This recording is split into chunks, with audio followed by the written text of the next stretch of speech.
I didn't realize it had become such a part of my personality.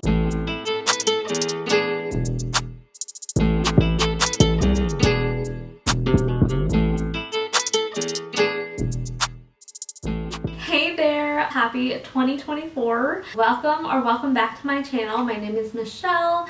We talk about kind of just navigating life for me in my 30s here. This is such a basic thing, but I do love traveling.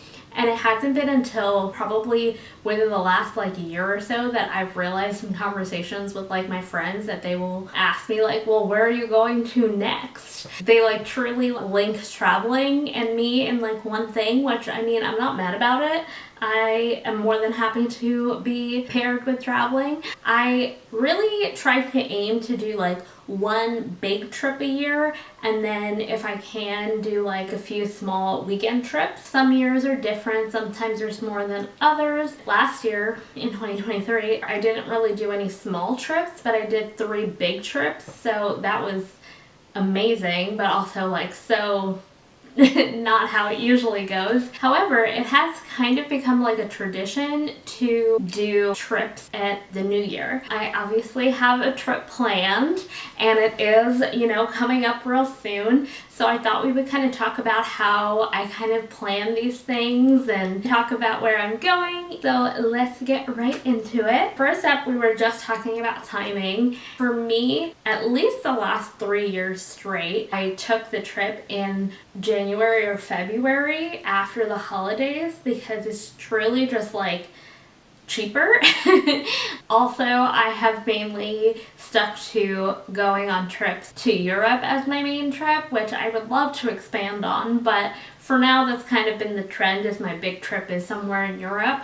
A combination of things, including the weather is still cold, so it's not as touristy, and it's not the usual vacation time.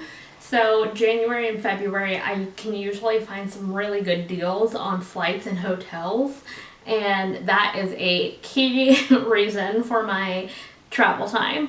I don't mind dealing with the cold, especially in Europe during that time, because when I went in the summer to France this last year, it was grueling. It was so hot and I am pretty sure I had a heat stroke. So I would much rather have a cold and have to bundle up than literally be passing out in the heat. And most people have just come out of vacation, so they're just easing back into work, and I'm on my way out to my vacation. It's just perfect timing for that. The other time of year that I do like to go is fall. So anywhere between September to Thanksgiving even. If you think about it, people in America usually travel after Thanksgiving and they spend Thanksgiving with their family, so it's still not super travel touristy time to go somewhere else. I remember the first time I went to Paris was during Thanksgiving, and it was empty there, but also everything was open because they don't celebrate Thanksgiving. When I went to Italy in September, it was great because the weather was just so nice. It was post summer heat, and it was a little chilly every now and then, but it was truly just nice weather. It was actually pretty busy, but I think last year Italy was just booming in general. Now, the real question, where am I going? I obviously have a huge list of places that I would love to go and visit someday. It really depends on mostly who I'm going with. Most of the time I'm planning with other people. So this upcoming trip is actually with one of my oldest best friends. We went to Portugal last year this same time. So we were just talking about doing another trip around the same time. She had some days off from work. She actually had a few recommendations of places that she was interested in. I'm game to go anywhere for this trip. It was between Amsterdam, Berlin, and Budapest. We also knew that we only had about 5 days, 5 nights, 6 days or something is what everything kind of comes out to. Yeah. It was pretty much the same when we went to Portugal, and from that trip we were able to learn some stuff. So each trip I found out a little bit more about how I like to travel. The year before that I had gone to Spain with my cousin, and we went to Spain for a good chunk of time. I want to say like 2.5 weeks, but we moved around a lot. And that was exhausting to like already like want to do a bunch of stuff in a place, but also kind of relax because it's your vacation. Then seeing all the things, and we went to so many cities. And when we went to Portugal last year, we did Lisbon and Porto, and we spent most of our time in Lisbon. And then we had to travel to Porto, and we basically got there in the afternoon and like chilled a little bit. The next day, we went to like the port wine area for a wine tasting, and that was like the only time we got. So we both were like, oh, it was very rushed because we had to go back to Lisbon to catch our flight. It was just like a lot of traveling, and we could have spent the entire time in Lisbon. We were like glad we got to go to Porto. That part of the trip just felt very rushed. Based off of that, we eliminated Budapest. Of the 3, that was the one that we eliminated first. For me, I've always like wanted to do like a Vienna, Prague, and Budapest trip. Like those 3 are kind of like closer together and seems more doable together, whereas these 3 that we had chosen were a bit more spread out from each other. We thought about doing Amsterdam and Berlin, just thinking about like budgeting. For whatever reason, the round trip flights are always cheaper, so we would have, again similar to our Portugal trip, have had to go back to the original city to catch our flight. For that reason, we ended up deciding on just one location, and the flights to Amsterdam were overall cheaper. We're both super excited about Amsterdam because we've honestly, like, both have never heard a bad thing about anybody going to Amsterdam. We're super excited about that. And since we're not going to go all the way to Berlin, it ended up looking like it would be like a 5 to 6 hour train ride. But we did find out that there's a like shorter bus or train ride that we can take to Bruges from Amsterdam as a day trip, and we're both very interested in doing that simply because we both love this movie called In Bruges, and we just want to say that we've been in Bruges. So that is the first leg of the trip. While I had been planning this trip, I had a childhood friend let me know that she was having a baby shower, and she had moved to London after she got married. So that is where her baby shower is.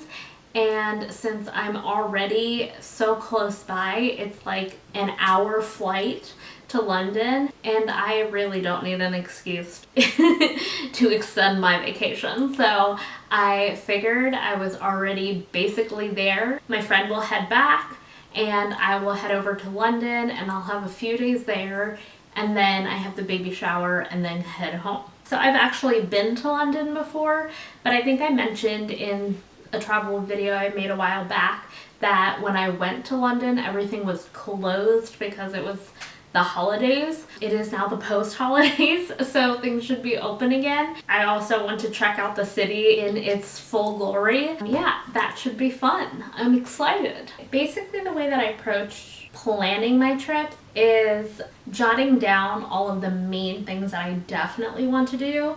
And usually, you know, I'm not gonna lie, it usually is super touristy things because I am a tourist, you know, like I am new to the city and want to see the cool museums and like the things that the city is known for. So that is on my list. And then I like to have like 1 or 2 like main activities each day, and then leave the rest of the day open or a little loose, so that, you know, there is time to wander around and stumble upon things and just enjoy the time and place you're in. A good example of this is we had found a bunch of things to do when we were talking about Amsterdam, and we jotted it all down in a Google Sheet, pretty much for all of the trips, especially with other people, have like a Google Sheet going so that we can like have everything in one place for what to do, where we're staying, and budgeting purposes. Noted the things that we definitely knew we wanted to do. So for Amsterdam, that came down to 3 main things. We definitely knew that we wanted to do the Van Gogh Museum and the Anne Frank house. We also got told from people that those you should plan for ahead of time. So we made sure that as soon as the tickets were available, we purchased them because they only came out like every couple weeks. Definitely keep an eye out for where you're going for and the activity you're doing, because some places you don't need to reserve anything, some places you do. Make sure that you're aware so you don't show up and you're out of luck, because that has definitely happened to me before too. I remember when we went to Spain, there was like an art museum that I wanted to go to, and for whatever reason I just kept forgetting to get the tickets and didn't get to go the entire time I was there. We picked those locations, and then the other one is the zoo. So that one is a definite for my friend. She works at a zoo and she likes to go check out the zoo at every place that she visits. We did it in Portugal and it was actually really cool because I'd never been to a zoo like that before. They had a gondola that went over the animals and kind of freaked me out, but was also really cool. That is an activity that she's definitely going to do, but she's left open-ended for me because she knows this is a me thing, but you're more than welcome to tag along. So we haven't gotten tickets for that because we're also pretty sure that we can get tickets for that day of regardless. But that is something that's also on one of the days. Either we're both doing it or she'll do it and I can find something else to do. So those are our 3 main activities. And then based off of that, I basically go about color coordinating all of the other places to match with those 3. And just to know that they're in the same vicinity of the city. So if we're interested in checking those other, activities, restaurants, bars out, that they're in that same location. Basically just stay in that general area for the day or for the majority of the day so that we make use of our time. Other than those scheduled activities is open-ended. So we can either go to one of the bars or restaurants we have listed, or if we see something cool, we can do that. But that just for me makes things balanced because I want to make use of my time in the places that I'm going, but I also want to just enjoy my time in the cities. So that's kind of how I go about planning the things. Those are the main highlights for us in Amsterdam. Similar in London, I've basically booked all of my main events. So I have one big thing each day that I have planned, and then the rest of the day is just open. And I actually don't have the color coordination part because I do want to just leave it open-ended. Whatever I'm in the mood for, whatever I end up finding is the way that I'm approaching the London situation. So for London, I have booked a TikTok find. I think I saw this on TikTok for the first time a couple years ago, and I was just if I ever go back there, I'm doing that. It's called Taste Film. You watch a movie, basically an older movie, and they have a menu that aligns with the movie. It's not totally on theme. I'll say it's inspired by, because you don't always get the food that they're eating. One of the movie options was Ratatouille, and Ratatouille is not on the menu. And I was how is that possible? I did also look up a few reviews because I've been burned by TikTok a few times where you go to a TikTok recommendation and it's not it.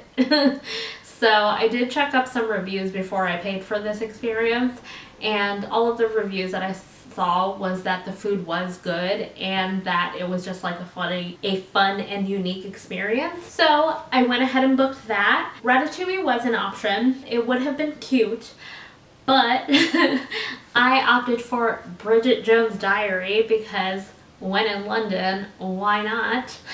And then I also booked the National History Museum because that was closed when I went the last time around. I love a good museum. Just wander around for a bit. That one is a free experience. I also highly recommend looking up just free activities to do truly wherever you go. That museum looks really cool, and it's right next to the Victoria and Albert's Museum, which is an art gallery, and that is free too. With the National History Museum, you have to reserve a time, but for Victoria and Albert's, you don't, so you can just walk in whenever. And they're right next door to each other, so I figured that would be like a full morning situation. The same day though, I have booked an afternoon tea because I didn't get to do one the last time I was there. Honestly, I think it was just because I ran out of time, but I really wanted to do one. So I like looked up a bunch, and some of them just looked super like bougie and very high tea. I like cutesy and quirky, so I found one that looks up my alley, and I'm so excited. It's probably one of the things I'm most excited about, honestly. What else do I have booked? I think the first day is actually The Cursed Child, which I like Harry Potter. I'm like not even trying to diss it. I just like don't know all the things. I read the second Harry Potter book first, even though I had the first book since like truly like probably one of the first copies of it ever, because I bought it in the 4th grade in a Scholastic book thing when nobody knew what it was, and I just like never read it. But then I read the second book for whatever reason, and I really liked it. I know I watched the first 4, and then after that, I've seen some. I just don't know which ones. I know that doesn't make any sense, but like they started like splitting them, and then the books just got so big. So I like it. Listen, for Halloween, I made little cookies that had like sorting hat colors in them for me and my friends, but to the point that I'm not like fully knowledgeable of all the things. I don't know what Cursed Child was. I literally told my friend that I booked it the other day, and I was like, it's a prequel, right? And she corrected me and told me it was a sequel. So I have no idea what it's about.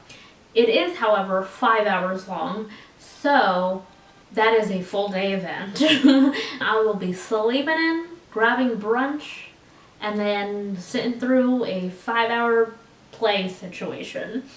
And then the last day I'm in town is my friend's baby shower, and that night I have the tickets to the Sky Garden. I think just like one of those like skyscraper buildings that you can like have a view of the city from. I remember I tried to go the last time I was in London, and either they like were closed or weren't letting any more people in because I tried and was denied, and it was very annoying. I had gone to the Borough Market the last time I was there, and it was fantastic. I don't know if I will be able to do this time around. Go to like all the markets, even repeating Borough Market, but there's Borough, Camden, Spitalfield, something. There's literally like a market in every area. I'm a very food motivated person, so like I'm down to go try it. But yeah, it's gonna be so much fun. I'm so excited. That would be the end of my trip. So again, you know, one main activity, and then leaving the rest of the time open to just explore and happen upon things and see what happens, and also get some rest in between, because it's going to be a lot of walking, which honestly is great. I love it because you get to like see more of the city that way. You'll definitely need some rest in between. Let me know if you've been to Amsterdam or London. I would love if you guys have any recommendations on activities, food, drink. Let me know all the spots in the comments. Travel is an investment, but I truly think that you can make it happen with whatever your budget is. It's like a good balance of like do what works for your budget, and also like don't wait because you don't have the money. I know that's like counterintuitive. Life is unpredictable, so I am a big proponent of do it now when you have time or you're interested in doing it, and at the same time like know what is within your range. Like don't overextend if it's going to hurt you in the long run.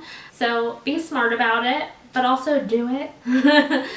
I definitely want to get better with my money and budgeting. The way that I approach it with travel is basically like I budget in both extremes. Cut back your expenses on things that are trivial so that you can spend it on the things that you want to. So for me, like, I just need you to get me back and forth and I'll be good. I don't mind a airfare flight. Almost all of the flights that I've taken have been like the cheap air.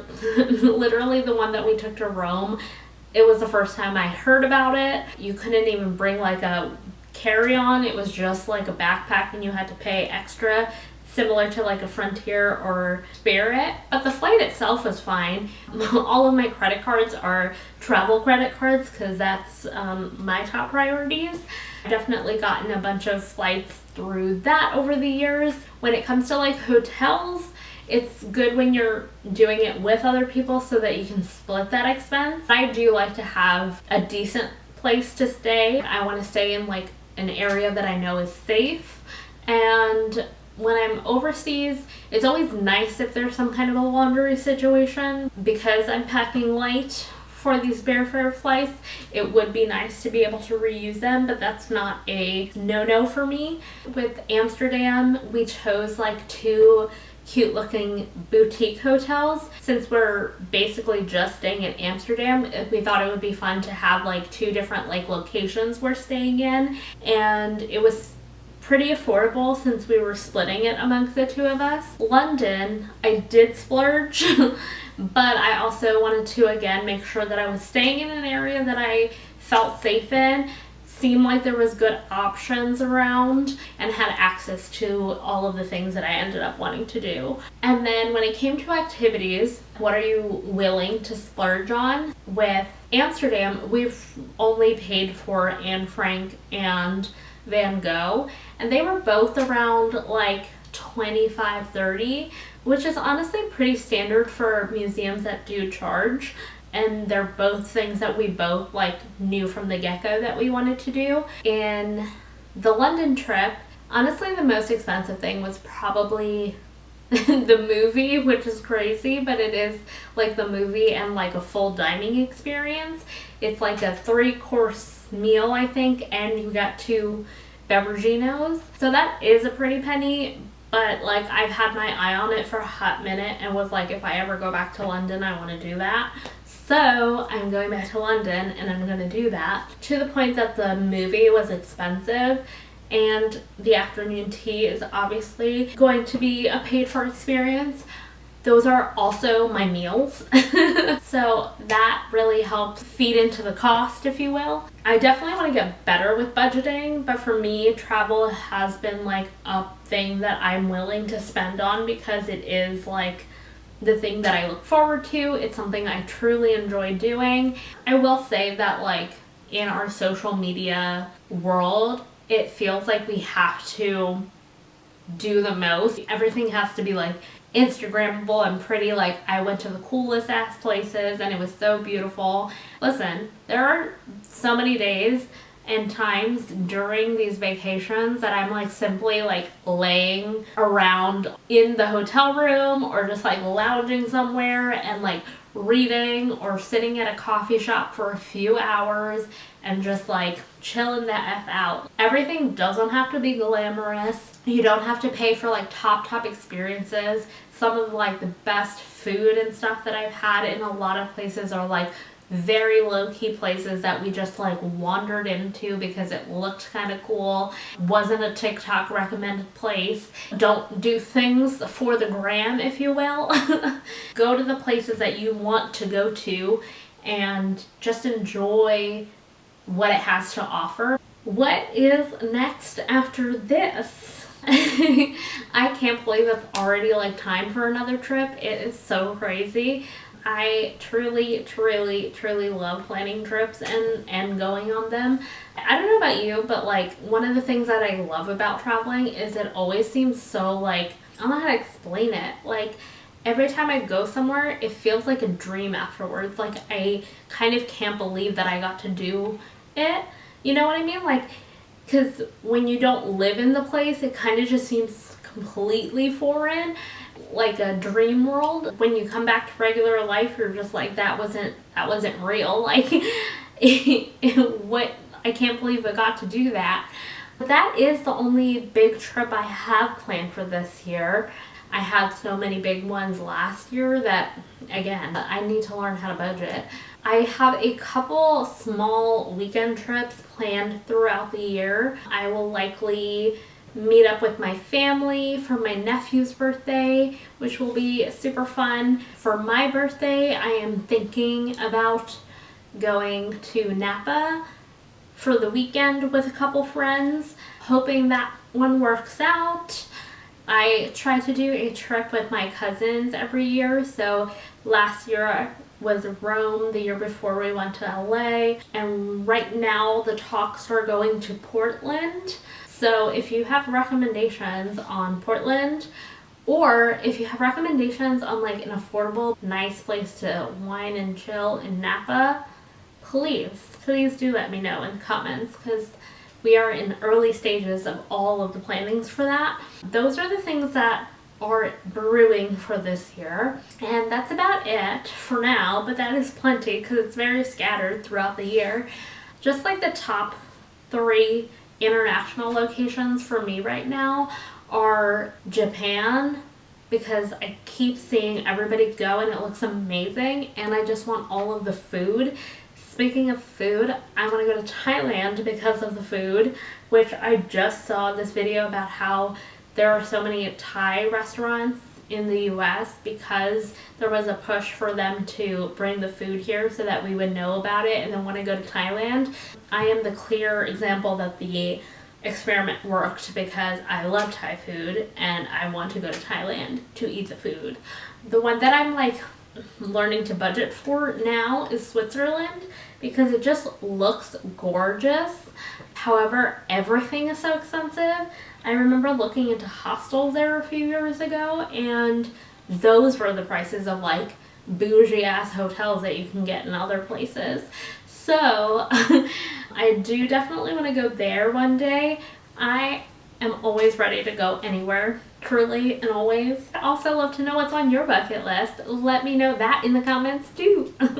If you're interested in seeing how this trip goes and a recap, please subscribe, and I'm sure I'll have a video on that soon.